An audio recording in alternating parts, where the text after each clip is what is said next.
2025 വിവിധ വ്യവസായങ്ങളിലുടനീളമുള്ള നിർണായക തൊഴിൽക്ഷാമം നികത്തുന്നതിനായി UK വൈദഗ്ധ്യമുള്ള പ്രൊഫഷണലുകളെ സജീവമായി തേടുന്നുവെന്ന വാർത്തയാണ് ഇപ്പോൾ പുറത്തുവരുന്നത്. സാങ്കേതിക പുരോഗതി, പ്രായമാകുന്ന ജനസംഖ്യ, വികസിച്ചുകൊണ്ടിരിക്കുന്ന നിയന്ത്രണങ്ങൾ എന്നിവയാൽ രാജ്യത്തെ തൊഴിൽ വിപണി ഗണ്യമായ വിടവുകൾ നേരിടുന്നുണ്ട്. ഇത് ഉയർന്ന ഡിമാൻഡുള്ള മേഖലകളിലെ പ്രൊഫഷണലുകൾക്ക് വിസ സ്പോൺസർഷിപ്പ് ഉപയോഗിച്ച് ജോലി നേടാനുള്ള അവസരങ്ങൾ സൃഷ്ടിക്കുന്നു. ഡാഡ് സ്കോളർഷിപ്പിൻ്റെ റിപ്പോർട്ടനുസരിച്ച് UKയിൽ നിലവിൽ ഉയർന്ന ഡിമാൻഡുള്ള 15 തൊഴിലുകളുണ്ട്. സാങ്കേതികവിദ്യ, ആരോഗ്യ സംരക്ഷണം, നിർമ്മാണം, നിയമം തുടങ്ങി നിരവധി തസ്തികകളിലാണ് ഡിമാൻഡുള്ളത്. സമ്പദ്വ്യവസ്ഥ ദ്രുതഗതിയിലുള്ള സാങ്കേതിക മാറ്റത്തിനും ജനസംഖ്യാപരമായ മാറ്റങ്ങൾക്കും അനുസൃതമായി മാറുമ്പോൾ ഈ നിർണായക റോളുകൾ നിറയ്ക്കുന്നതിനായി തൊഴിലുടമകൾ വിദേശ തൊഴിലാളികൾക്ക് സ്പോൺസർഷിപ്പ് വാഗ്ദാനം ചെയ്യുകയാണ്. സാങ്കേതികവിദ്യ അതിവേഗം മാറിക്കൊണ്ടിരിക്കുന്നതിനാൽ പ്രത്യേകിച്ച് AI, സൈബർ സുരക്ഷ, ക്ലൗഡ് കമ്പ്യൂട്ടിംഗ് എന്നിവയിൽ വിദഗ്ധരായ തൊഴിലാളികളെ UKക്ക് അത്യാവശ്യമാണ്. ശാസ്ത്രം, സാങ്കേതികവിദ്യ, എഞ്ചിനീയറിംഗ്, ഗണിതം തുടങ്ങിയ മേഖലകളിൽ ആവശ്യത്തിന് വൈദഗ്ധ്യമുള്ള തൊഴിലാളികൾ ഇല്ലെന്നാണ് റിപ്പോർട്ട്. കൂടാതെ നിരവധി പ്രായമായ തൊഴിലാളികൾ വിരമിക്കുകയും ചെയ്യുന്നു. ഇക്കാരണത്താൽ നല്ല ശമ്പളം വാഗ്ദാനം ചെയ്തും മറ്റ് രാജ്യങ്ങളിൽ നിന്നുള്ള ആളുകളെ നിയമിച്ചും തൊഴിലാളികളെ കണ്ടെത്താൻ കമ്പനികൾ കഠിനമായി ശ്രമിക്കുന്നുണ്ട്.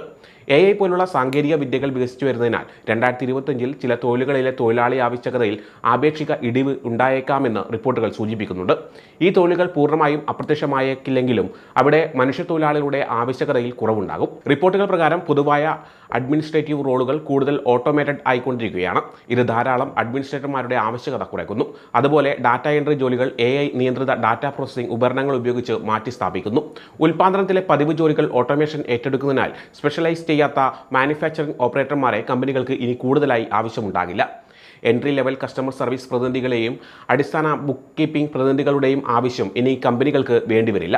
റീറ്റെയിൽ ജോലികൾ, പ്രത്യേകിച്ച് നോൺ സ്പെഷ്യലൈസ്ഡ് റോളുകളിലുള്ളവ, ചില എൻട്രി ലെവൽ ലീഗൽ അസിസ്റ്റന്റ് സ്ഥാപനങ്ങൾ എന്നിവയിലും ഓട്ടോമേഷൻ ബാധിക്കുമെന്നാണ് പ്രതീക്ഷിക്കുന്നത്. 2025 ഉയർന്ന ഡിമാൻഡുള്ള തൊഴിലാളികളും അവയുടെ ശമ്പളവും ഏതൊക്കെയാണെന്ന് നോക്കാം. AI, മെഷീൻ ലേണിംഗ് എഞ്ചിനീയറിംഗ് 1,20,000 പൗണ്ടിലധികമാണ് salary. AI algorithm, machine learning, Python, data analytics എന്നിവയാണ് യോഗ്യത. സൈബർ സെക്യൂരിറ്റി സ്പെഷ്യലിസ്റ്റ് 1,20,000 പൗണ്ടിലധികമാണ് salary. Cyber security, frameworks, encryption, threat analysis എന്നിവയാണ് യോഗ്യത. AI പ്രൊഡക്ഷൻ മാനേജർ 1,20,000 പൗണ്ടിലധികമാണ് salary. AI implementation, product management എന്നിവയാണ് യോഗ്യത. സോഫ്റ്റ്വെയർ ഡെവലപ്പർ അല്ലെങ്കിൽ എഞ്ചിനീയർ 1,00,000 പൗണ്ടിലധികമാണ് salary. Python, Java, agile, cloud computing എന്നിവയാണ് യോഗ്യത. ക്ലൗഡ് ആർക്കിടെക്റ്റ് 1,00,000 പൗണ്ടിലധികമാണ് salary. AWS, Azure, GCP, cloud infrastructure എന്നിവയാണ് യോഗ്യത. ഡെവോപ്സ് എഞ്ചിനീയർ 92,500 പൗണ്ടിലധികമാണ് salary. Automation, CI, CD, Docker, Kubernetes എന്നിവയാണ് യോഗ്യത. സിവിൽ എഞ്ചിനീയർ 70,000 പൗണ്ടിലധികമാണ് salary. Structural engineering, CAD, infrastructure management എന്നിവയാണ് യോഗ്യത. ഇലക്ട്രിക്കൽ എഞ്ചിനീയറിംഗ് 70,000 മുതൽ 80,000 പൗണ്ടിലധികമാണ് salary. Circuiting design, renewable energy system എന്നിവയാണ് യോഗ്യത. മെക്കാനിക്കൽ എഞ്ചിനീയറിംഗ് 70,000 മുതൽ 80,000 പൗണ്ടിലധികമാണ് salary. CAD, thermodynamics, industrial process എന്നിവയാണ് യോഗ്യത. ക്വാണ്ടിറ്റി സർവേയർ 70,000 പൗണ്ടിലധികമാണ് സാലറി വരുന്നത്. കോസ്റ്റ് എസ്റ്റിമേഷൻ, ബഡ്ജറ്റ് മാനേജ്മെൻറ്റ് എന്നിവയാണ് യോഗ്യത. കൺസ്ട്രക്ഷൻ പ്രൊജക്ട് മാനേജ്മെൻറ്റ് 75,000 പൗണ്ടിലധികമാണ് salary. Project management, risk assessment എന്നിവയാണ് യോഗ്യത. ജനറൽ പ്രാക്ടീഷണർ 1,50,000 പൗണ്ടിലധികമാണ് സാലറി.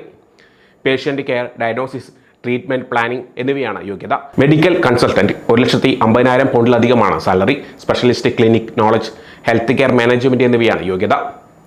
സോളിസിറ്റർ, ലോയർ ശമ്പളം 1,80,000 പൗണ്ടിലധികമായിട്ടാണ് വരുന്നത്.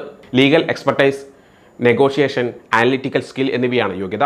റിസ്ക് ആൻഡ് കോംപ്ലയൻസ് മാനേജർ 1,50,000 മുതൽ 3,00,000 പൗണ്ടിലധികമാണ് സാലറി വരുന്നത്. Regulatory, compliance, risk assessment, financial regulations എന്നിവയാണ് യോഗ്യത. 2025 UKയിൽ വൈദഗ്ധ്യമുള്ള പ്രൊഫഷണലുകൾക്കുള്ള ആവശ്യം ഉയർന്നു വരുന്നുണ്ട്. സാങ്കേതികവിദ്യ, ആരോഗ്യ സംരക്ഷണം, നിർമ്മാണം എന്നീ മേഖലകളിലെ ജോലികൾ ഗണ്യമായ ശമ്പള സാധ്യതയും സ്പോൺസർഷിപ്പ് അവസരങ്ങളും വാഗ്ദാനം ചെയ്യുന്നുണ്ട്. ഓട്ടോമേഷൻ കാരണം ചില തൊഴിലുകൾക്ക് ഡിമാൻഡ് കുറഞ്ഞേക്കാം. എന്നാൽ നിർണായക വൈദഗ്ധ്യക്ഷാമം നികത്തുന്നതിൽ രാജ്യം ശ്രദ്ധ കേന്ദ്രീകരിക്കുന്നത് യോഗ്യതയുള്ള വ്യക്തികൾക്ക് വിലപ്പെട്ട കരിയർ സാധ്യതകൾ നൽകും.